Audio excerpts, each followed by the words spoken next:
Good afternoon and good morning to everybody out there on YouTube and Facebook watching us with our next live interview by the On Foundation. Today is my big pleasure to welcome two founding members of the On Foundation. Both are outstanding researchers and pioneers in the field of orthoregeneration, and they both belong, honestly, to the most humble and most charismatic people that I know.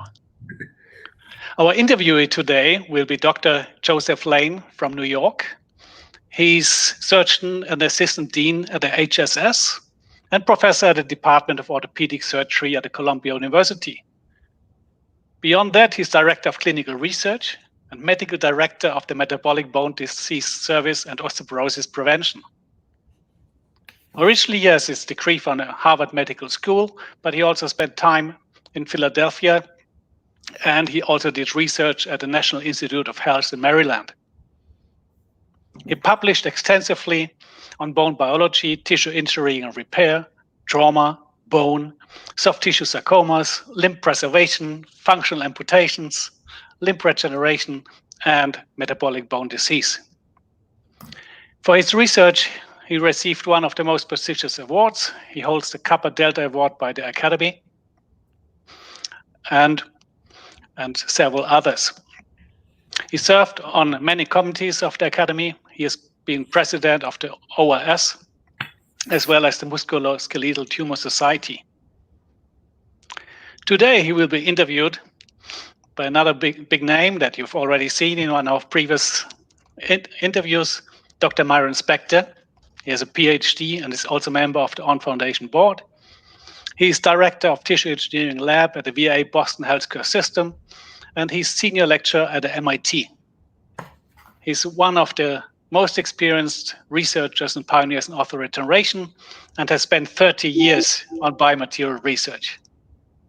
So it's a big pleasure for me to have both of today in the studio. For the next 45 minutes, they will tell us more about bone metabolic disease, tumors, and trauma, and hopefully methods how to solve these problems and the biology behind. These are aspects that we haven't touched yet in the interviews, so I'm very excited to learn more. Now, before I leave the studio, I'd like to invite everybody out there to ask questions at any time using your chat function. And to get warm, maybe introduce yourself quickly and tell us from where you're watching. Now enjoy the interview. Warm welcome to you, Joe and Myron.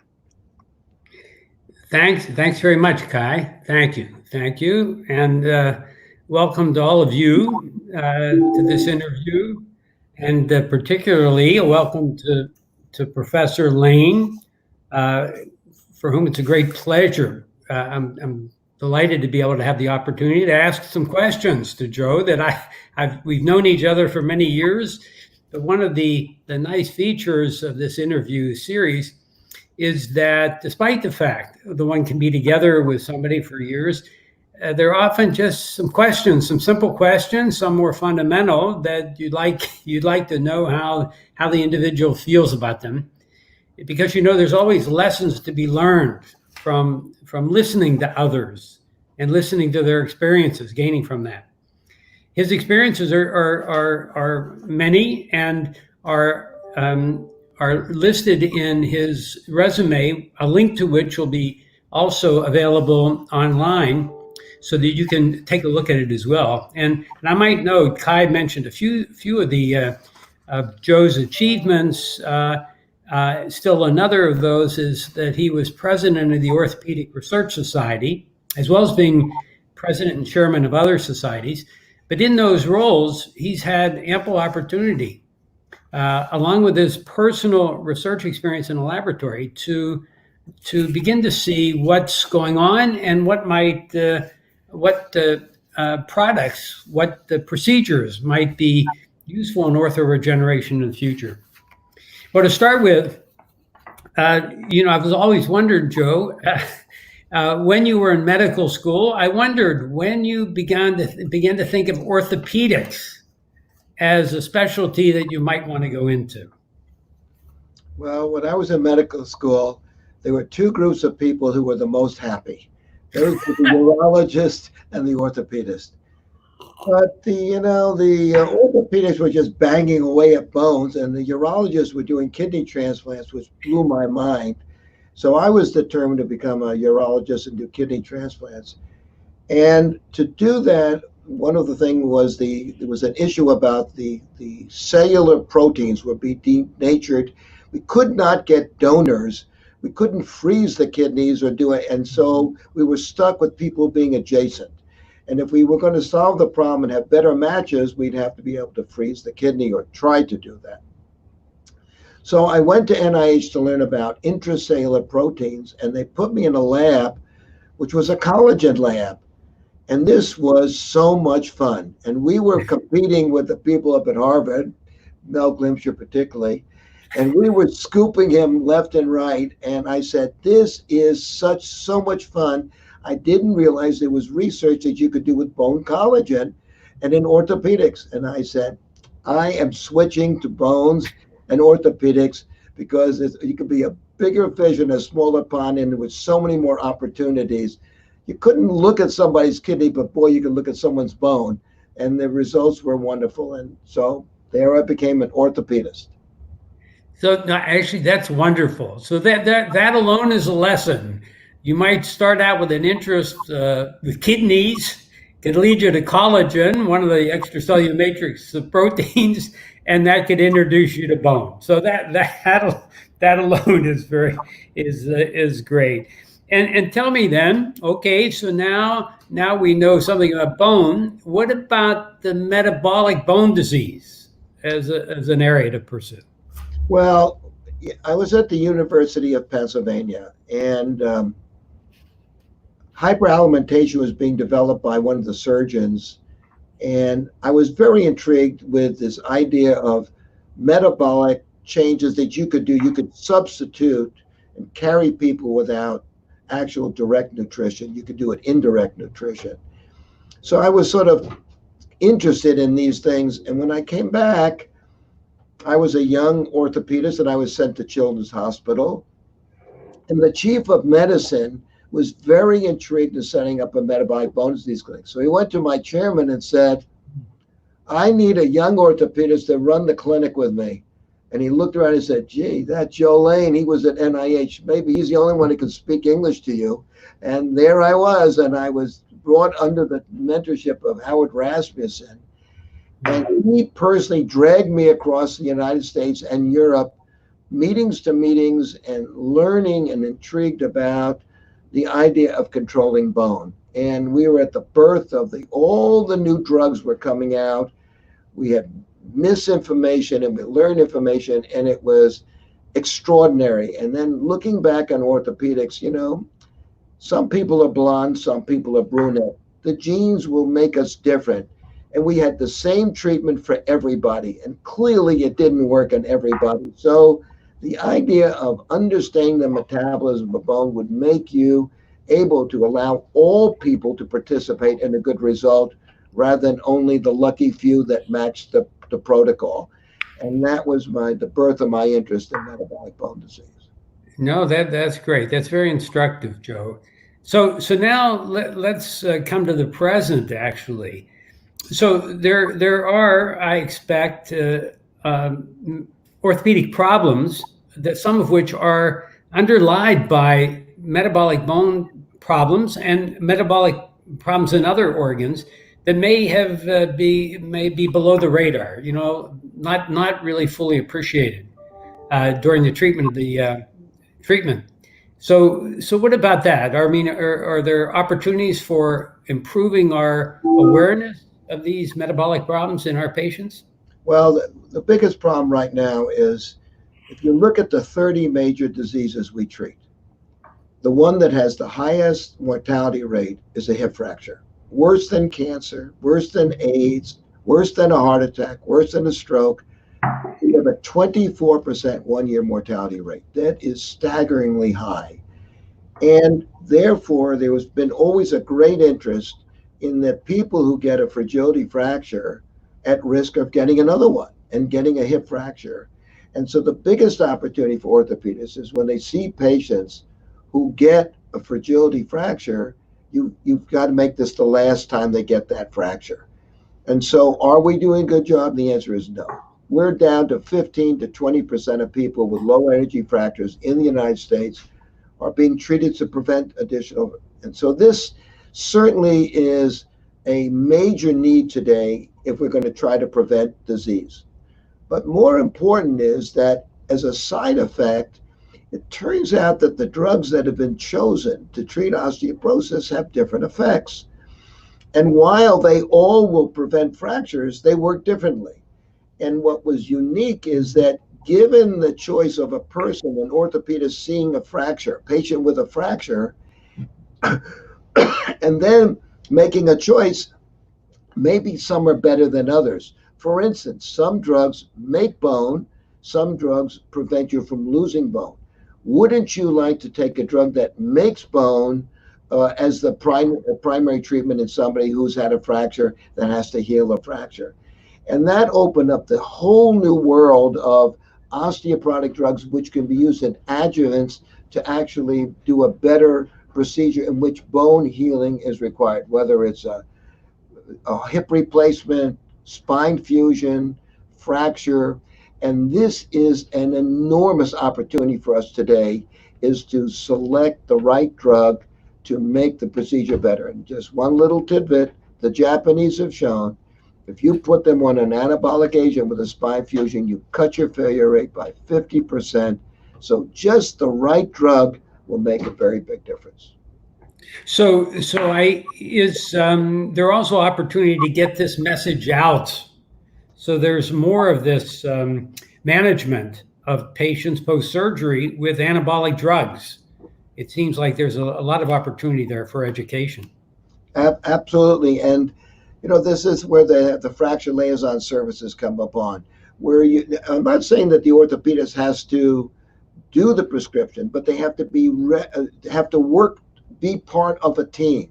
And you'll form a team at your institution, and then you can pick the right drug in the right situation to augment the healing. Now, this is part, we're doing augmentation medically, but there are other augmentations that you also can use. And, everybody orthopedics says, well, I get a better plate or better nail, better this.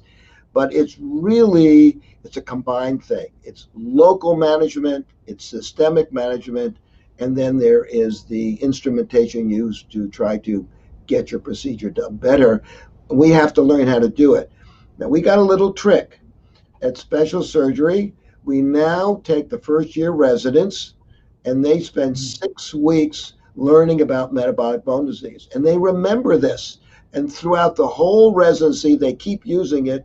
And when we hire people who have been through that program versus people from another institution, very big difference. The ones that have gone through this want that augmentation, want that orthoregeneration, and they know that these things exist, and they're looking for it. So I think you have to introduce orthopedists or other people who do spine, traumatologists, early on, that we have unbelievable tools today, and we have to get them interested.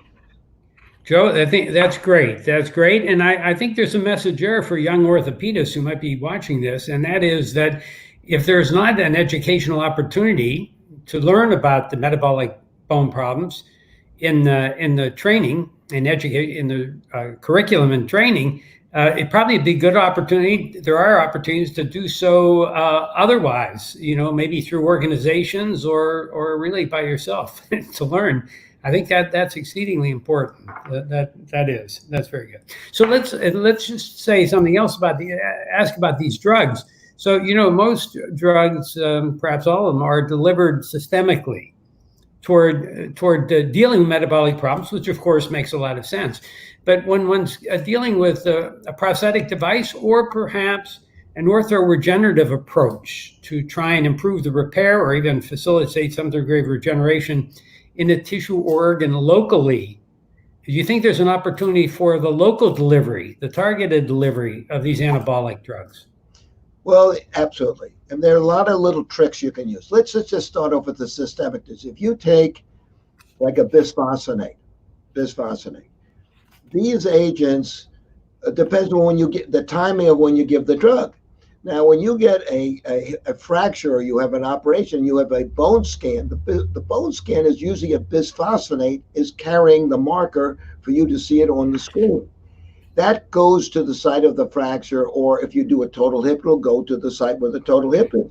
So if you give it within the first 2 weeks, it will bring all the drug to that local spot. If you want a systemic effect, you want to wait 6 weeks so it is delivered all over the. So just timing will make a difference. The other one is these drugs need a responding situation. So if you give an anabolic agent needs something that's going to respond to it. So if you go in and you try to use it to take a non-union that's not healing, you need to give stem cells or some kind of cell that's going to respond to the anabolic agent. So delivering the cells locally will make a difference.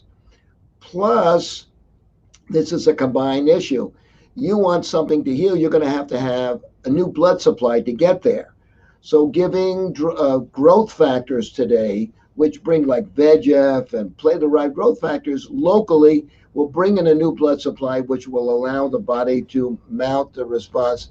And finally, you've got all these tricky techniques. They've got things with magnets in them and little metal that you can put a magnet in. You can localize the material, or you can just deliver it right to the site at the time of your surgery so they can deliver the medicine. And these things are basically under intense study at this time.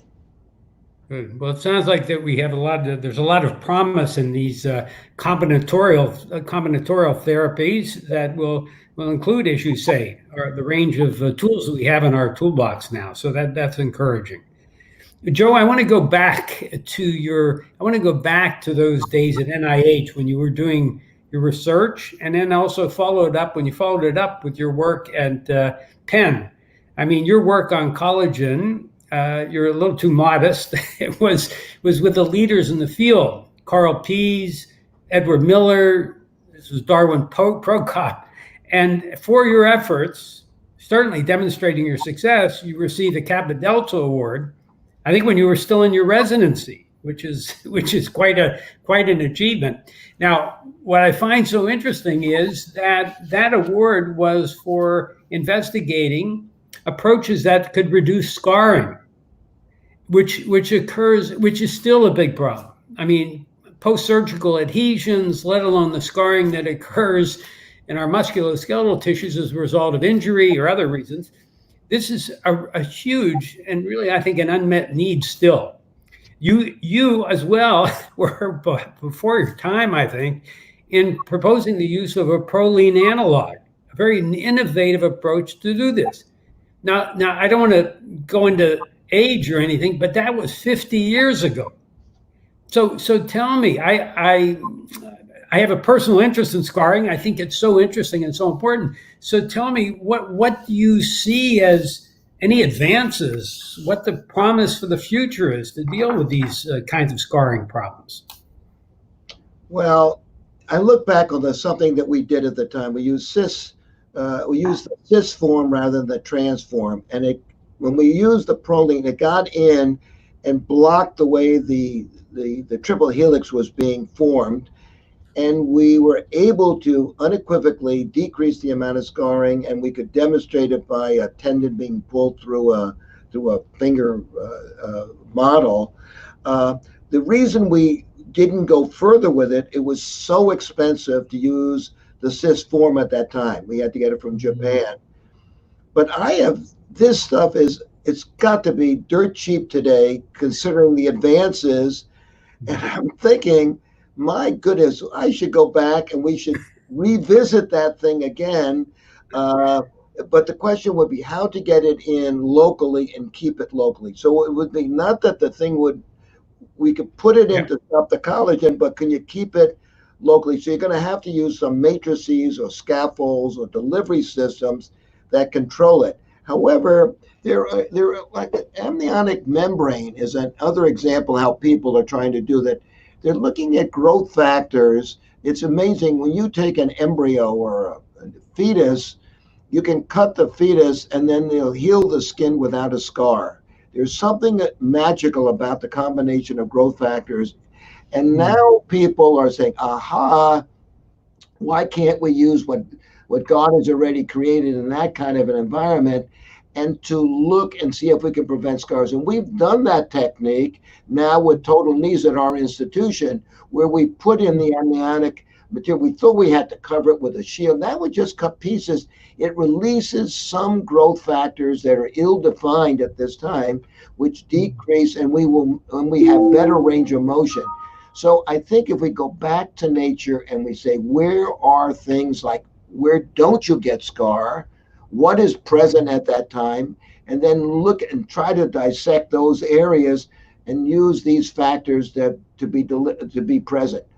The dilemma is find them, keep them there, and have them active at the right place. You can put them in hydrogels that release them slowly, but it's going to be with some sort of a scaffolding technique, because you need these things to be present for a long period of time. You can't do it for just 24 hours. You're going to have to run this for 3 weeks or 6 weeks. So it's going to need a partnership with biomaterial people who can get the stuff encased in a way to deliver it and keep it there and then release it in a timely fashion. I think what do you think about these? This is your baby. Right? Well, no, Joe, it's inspiring. What you just said inspires me. I think you're right on, and I think you are. I mean, it's something that yeah, sure, I'm interested. I bought in. I'm buying into it, and I'll see what I can do. So I think it's great. I think it's important. But I think this brings up the point about the kind of research. You need teams. You know, people have a tendency to all the bioengineers talk to each other, or all the cell people. You really have to talk across disciplines, because there are multiple steps in the way. Finding the right patient or the right condition, getting it there, keeping it there, monitoring that it's working. And these require sort of like programmatic areas. And we don't work that way. We have to now pick diseases, or pick, if scar it is, then anybody who can be involved with scar has got to be in the room. They all have to be at the table, and we'll learn from each other. And that's the way research is going to be done. And the big problems are solved those ways with mixed teams who can understand each other. Right. No, very good. Very good. I agree. And, you know, I will say, when we're talking about scarring, we're talking about a series of processes in which engage the cell, of course, is a responsible actor, and influenced by certain regulatory growth factors, including TGF-beta, which is an inflammatory, it plays a role in inflammation. And Tiago Fernandez, who's watching in from Brazil, asked the question, when anti-inflammatories are used to treat patients post-surgically after various procedures, is there do they in any way jeopardize bone healing processes? Anti-inflammatory. Well, there was a series of studies that were done in rabbits at massive doses, and they clearly seem to have some delay. But Tom Einhorn looked at this very carefully and showed, as soon as you stop the stuff, there was quick catch up. But the dosing was so different than what we use today with simple anti-inflammatory. Now, if you get steroids, on the other hand, steroids will have a deleterious effect of healing, and they are a particular problem. So that if you're going to use these agents for whatever is necessary for the patient, you may need to use an adjuvant to overcome these issues. So I never tell the doctors, stop giving steroids or doing this. I just say, I now have to do something that's going to counteract that area. So analyze the patient and analyze the drugs. And if it's critical for the life of the patient, don't stop the drug. Just work around it with something that's going to make up the difference. Very good, very good. Well, let's turn our attention to another challenging orthopedic problem, and that's osteonecrosis. In the 2015 review article, you summarize the challenges in dealing with osteonecrosis of femoral head. And I wonder if you have any thoughts about future treatments of the problem that include a concerted effort. Again, a combinatorial effort, maybe involving pharmacological agents as well as surgery. Well, this is a difficult problem. I have a feeling that we are suffering from past literature that has not been critically reviewed. So let me example. We've looked at our patients. We have a real problem with steroid osteonecrosis. 90% of patients that have ALL, that are cured with ALL, from the drug therapy will develop avascular necrosis. And now you've got 20-year-old kids who are losing their hips, their ankles, and it's just terrible, but they're alive. And the chemotherapy people will not change their treatment because they have an 80+% survival on a terrible disease. So this is certainly an issue. But if you think about it, there are two things that have occurred. These people are getting particularly steroids. And what do steroids do? They block osteoblastic bone formation. And we have been so attuned to looking at increased resorption and forgetting about the formation. So we addressed only part of the story by using bisphosphonates and other drugs to try to prevent the collapse. But we probably should be using something that is stimulatory to wake up the osteoblast. And so that's one particular area. The other one is that we need growth factors. What is missing in these things? Well, they lack a blood supply. Well, maybe we should be using growth factors that are using a blood supply. So we added platelet-derived growth factor. We do it coring, and we use stem cells. We put them on an anabolic agent as well as an anti-resorptive agent. And now we have added platelet-derived growth factors, and our early data is showing that we are having less collapse of our hips. Still, it's early. You have to go on much further, but it's going to require what is missing in the AVN and replacing those particular things.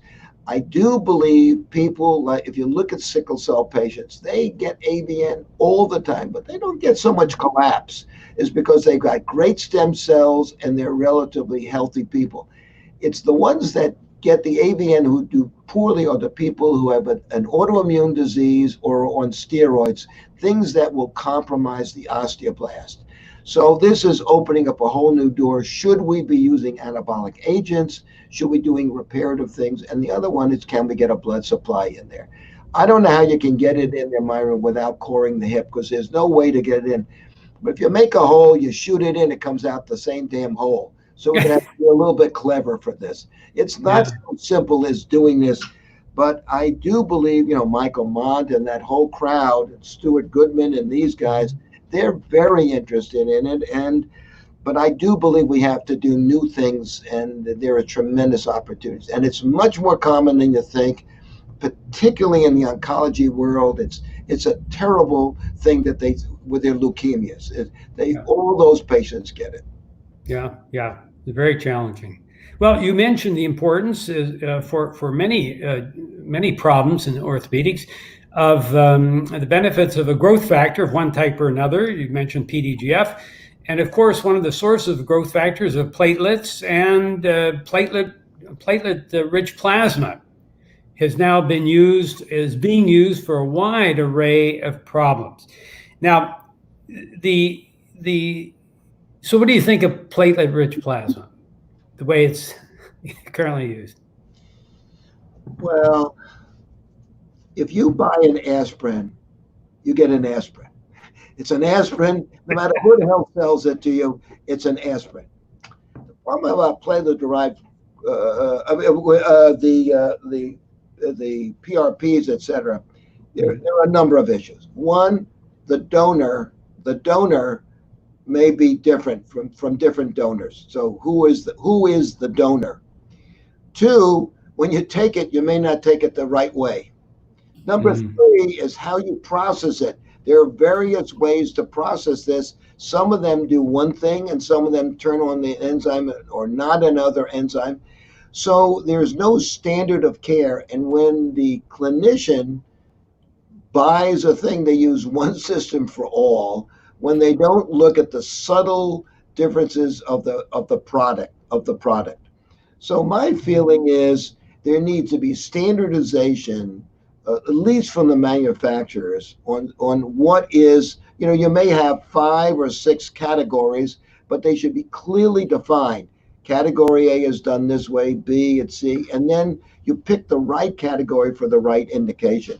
And that's why the literature is so shaky, because they use a whole potpourri of these different devices, and one guy gets a great result and somebody doesn't. It's related to maybe the patient or the preparation. So I do believe that there's a group of orthopedists that are getting together to try to bring standardization. Jay Lieberman, Connie Chu, Scott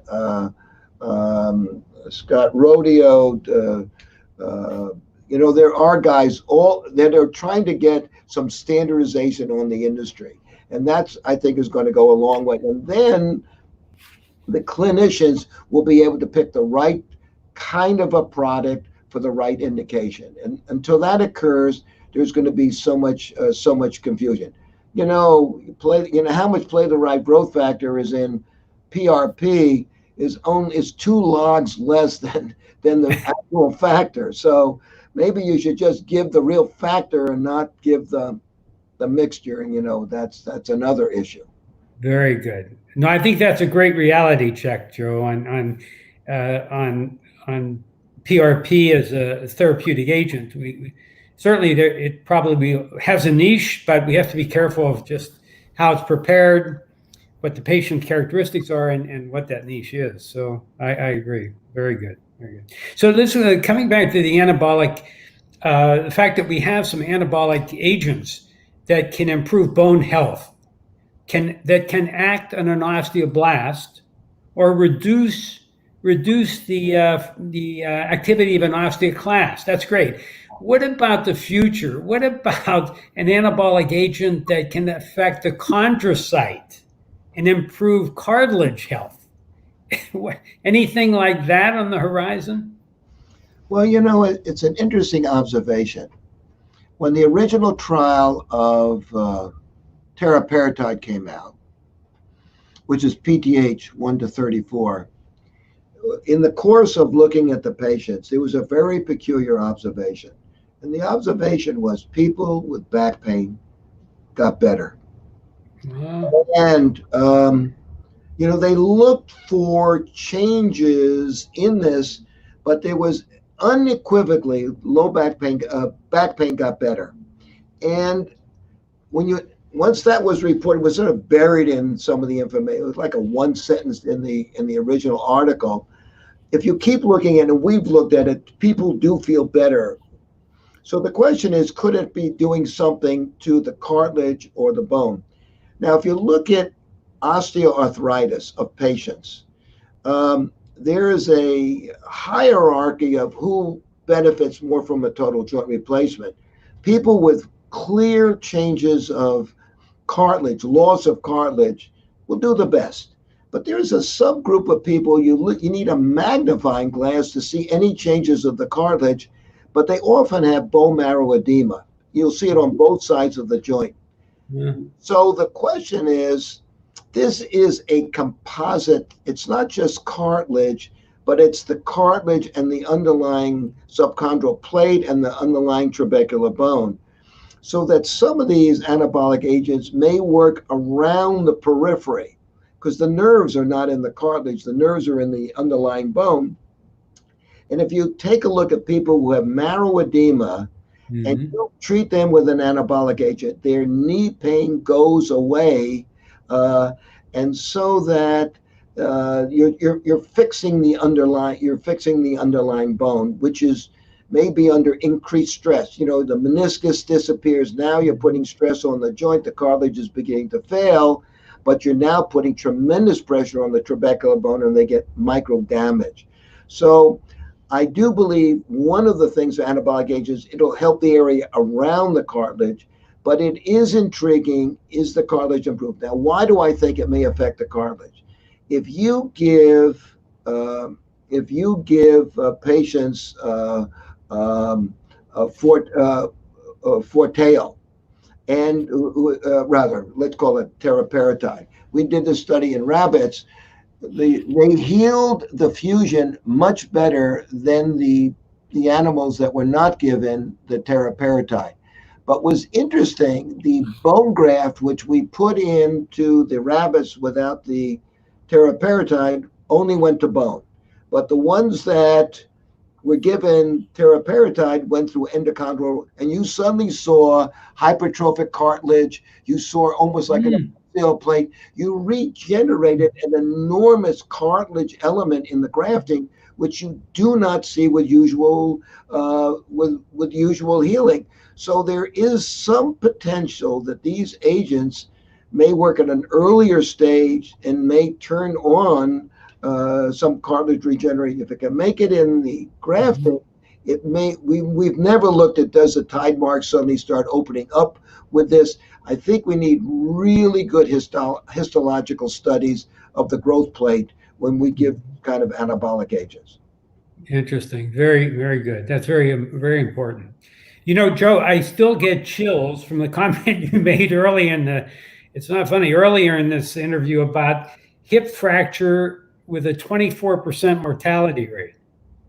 You know, hip fractures occur in patients. When they occur in patients, this is a very serious problem. It goes beyond orthopedics. And I'm wondering now that you point that out, when a candidate for joint arthroplasty shows up in the office of an orthopedic surgeon, should he or she really be looking more generally at bone health? You know, coming back to this issue about how patients, particularly, we're in the, entering an era of an aging epidemic.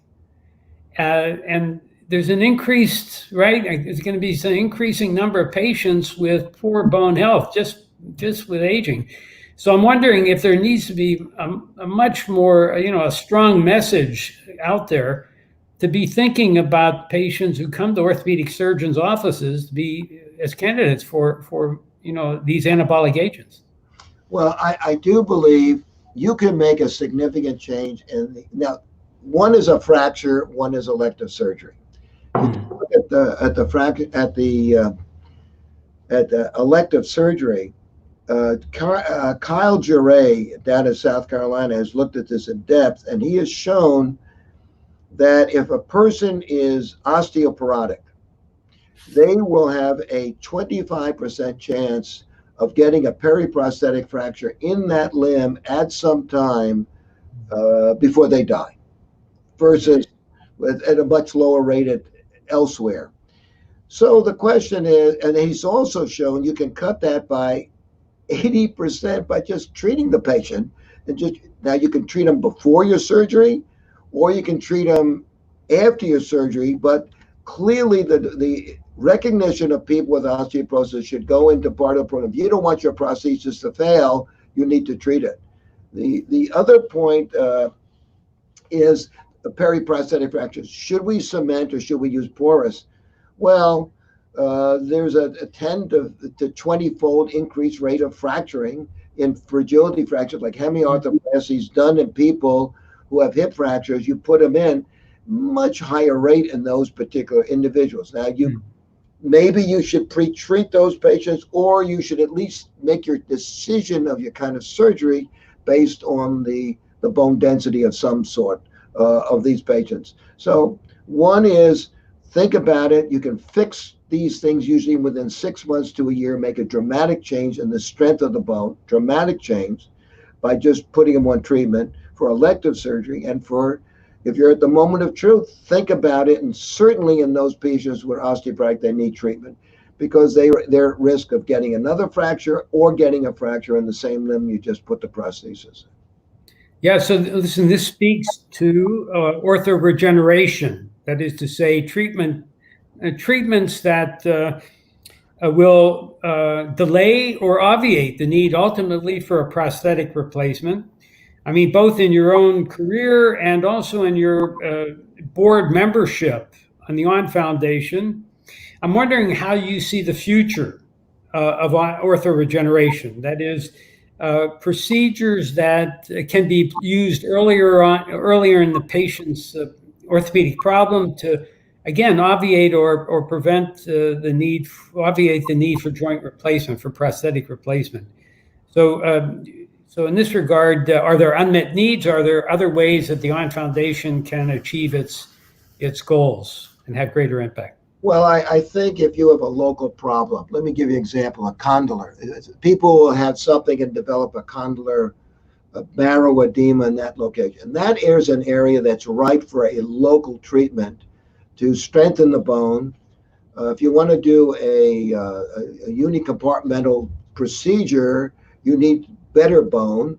So I think when you see that a local attack to try to get that bone in better shape is clearly would be an area of approach. Now you can use, if it's all over the body, that's one thing, but often it's just in one area. And so local intervention, recognition, thinking about it goes a long way. We see this with MRI, but we need to study the patients more carefully. And if there is an opportunity, I think you put people on an unloader brace. Well, while they're sitting on an unloader brace, you can put them on medicine. You can get systemic medicine or local treatment.